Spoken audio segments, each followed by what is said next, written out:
Students, इस video के अंदर हम करने वाले हैं बोर्ड एग्ज़ाम का 2020 का जो क्वेश्चन पेपर है मैथ का, उसका क्वेश्चन नंबर 2 के सभी पार्ट्स का सॉल्यूशन। और इससे पहली वीडियो में मैंने आपको क्वेश्चन नंबर 1 का कंप्लीट सॉल्यूशन, जितने भी उसके पार्ट थे सभी का सॉल्यूशन उस वीडियो में दिया है। अगर किसी ने वीडियो नहीं देखा है तो डिस्क्रिप्शन में उसका लिंक मिल जाएगा, वहाँ से आप वीडियो को देख सकते हैं। तो शुरू करते हैं क्वेश्चन नंबर 2 का फर्स्ट पार्ट। प्रश्न है, चित्र में वृत्त का केंद्र O है।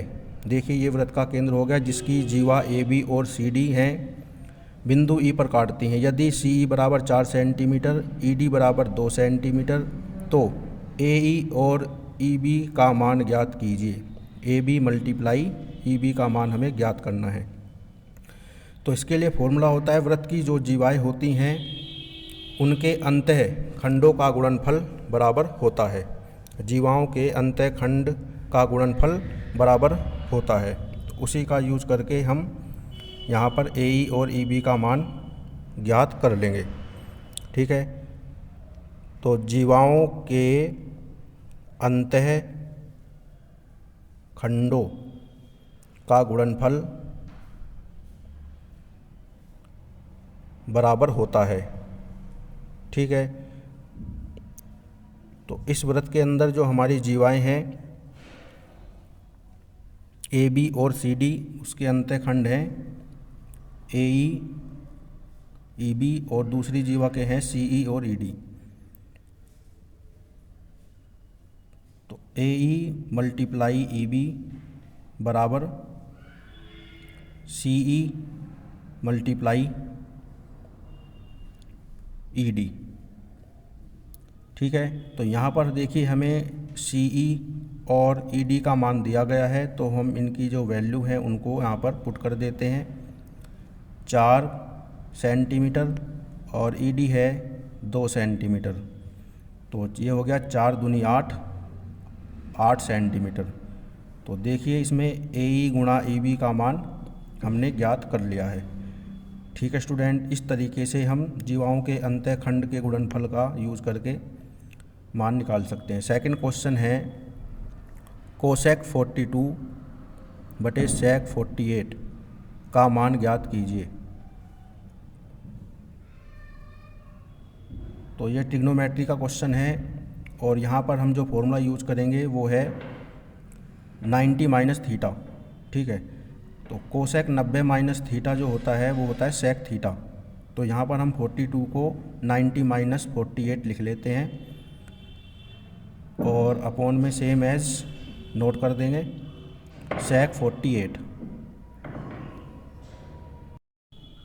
तो यहाँ पर हम कोस 90 माइनस थीटा का यूज़ करेंगे। कोस 90 माइनस थीटा होता है सेक थीटा, तो ये हो जाएगा सेक 48 डिग्री अपॉन सेक 48 डिग्री।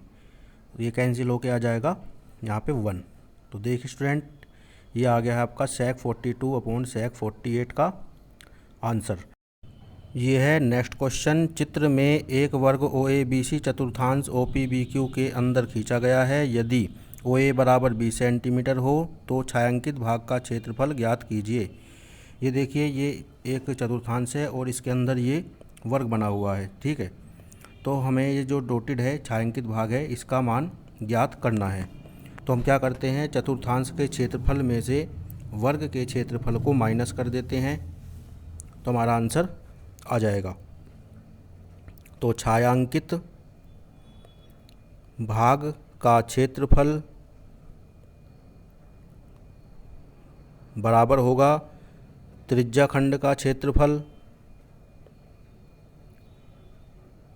त्रिज्याखंड का क्षेत्रफल माइनस वर्ग का क्षेत्रफल। ठीक है, तो त्रिज्याखंड का क्षेत्रफल का फॉर्मूला होता है थीटा बटे 360 यानी theta upon 360 degree pi R square minus वर्ग का क्षेत्रफल भुजा स्क्वायर। ठीक है, तो यहाँ पर देखिए हमारा जो थीटा है वो कितना है 90 डिग्री। ठीक है, और लेकिन हमारे पास यहाँ पर आर की वैल्यू नहीं है, तो सबसे पहले हम यहाँ पर पाइथागोरस का यूज करके आर की वैल्यू को फाइंड करेंगे, यानी ओ बी की वैल्यू फाइंड करेंगे। तो सबसे पहले त्रिभुज ओ ए बी में पाइथागोरस लगाते हैं। तो यहाँ से हमारी जो कर्ण है हाइपोटेनस ओ बी, उसका मान निकल जाएगा, जो कि हमारी त्रिज्या होगी। तो त्रिभुज ओ ए बी में इसको समीकरण 1 डाल देते हैं, बाद में यहाँ पर वैल्यू पुट कर देंगे। तो त्रिभुज ओ ए बी में कर्ण का स्क्वायर ओ बी है और ओ ए आधार है और ए बी लंब है। तो हमें निकालना है किसका मान, ओ बी का। तो कर्ण का स्क्वायर बराबर आधार का स्क्वायर प्लस लंब का स्क्वायर। ओ ए की वैल्यू है 20 और ए बी भी 20 होगा, क्योंकि ये एक वर्ग है। ओ ए बी सी एक वर्ग है और वर्ग की चारों भुजाएं बराबर होती हैं। तो 20 का स्क्वायर हो गया 400 और ये भी हो गया 400, 400 प्लस 400। तो ठीक है, इसको ऐड करके आप फैक्टर निकाल सकते हैं, या फिर मैं इसको लिख देता हूँ यहाँ पर 2 इंटू 400, और फिर यहाँ पर हम यहाँ पर करेंगे इसका स्क्वायर रूट। ठीक है, तो 400 का स्क्वायर रूट हो जाएगा 20 और 2 रह जाएगा इसके अंदर, तो ये आ जाएगा 20√2 सेंटीमीटर।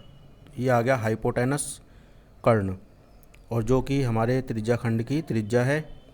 तो अब हम यहाँ से वैल्यू पुट करके छायांकित भाग का क्षेत्रफल ज्ञात कर लेंगे।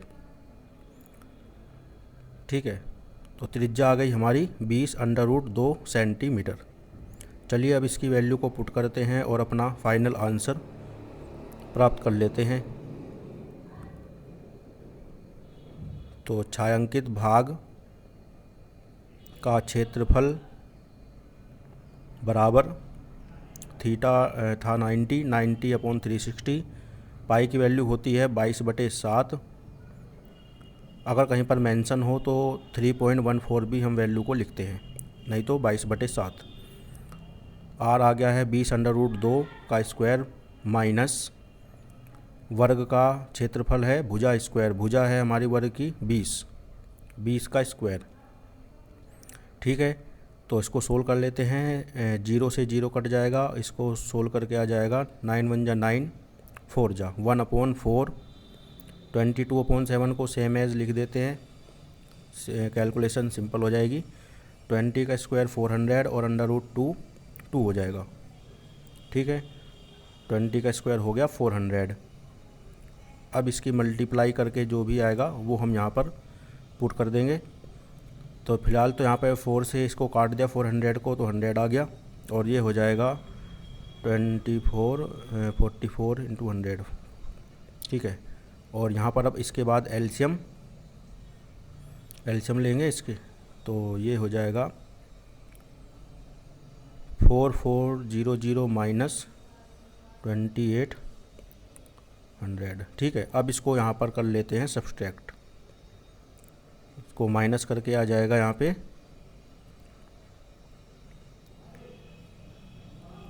1600/7।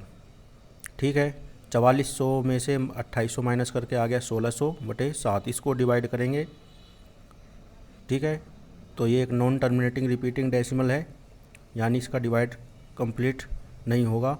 तो पॉइंट के बाद हम इसको 1 डिजिट तक ही छोड़ देते हैं। तो इसका आंसर आ गया है आपका 228.5 228.5 सेंटीमीटर स्क्वायर। ये आपका फाइनल आंसर आ गया है क्वेश्चन का, छायांकित भाग का क्षेत्रफल। तो देख लीजिए स्टूडेंट, किस तरह से हमने इसको स्टेप बाय स्टेप सोल्व किया है, आपको अच्छे समझ में आ गया होगा। अब चलते हैं अपने नेक्स्ट क्वेश्चन की तरफ। प्रश्न है, एक पासे को एक बार उछालने पर अभाज्य संख्या प्राप्त होने की प्रायिकता ज्ञात कीजिए।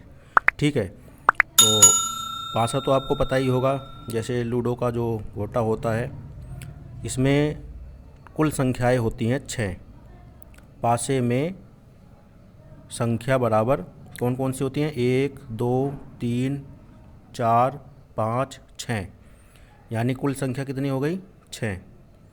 तो तो पासे में कुल संख्याएं होती हैं 6, ठीक है।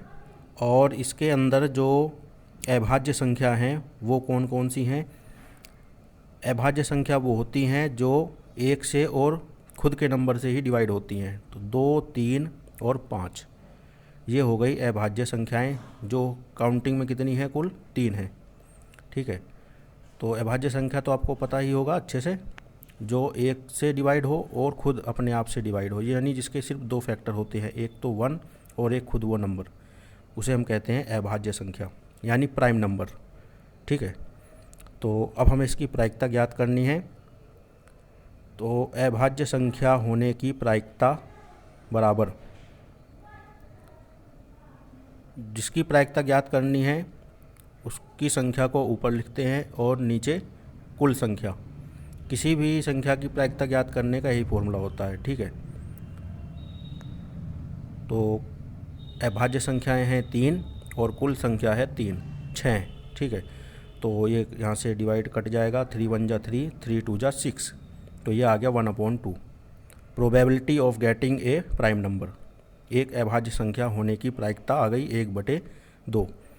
तो ठीक है स्टूडेंट, ये देखिए आज आपके क्वेश्चन नंबर 2 के जो जितने भी पार्ट थे बोर्ड एग्ज़ाम पेपर के, वो सारे हमने कर लिए हैं। अब हम नेक्स्ट वीडियो में जो इसका क्वेश्चन नंबर 3 है उसके जितने भी पार्ट हैं, 4 पार्ट है शायद, उनको हम नेक्स्ट वीडियो में करेंगे, ठीक है स्टूडेंट। तो चैनल को सब्सक्राइब करना ना भूलें, वीडियो को लाइक करें और देखिए नेक्स्ट वीडियो।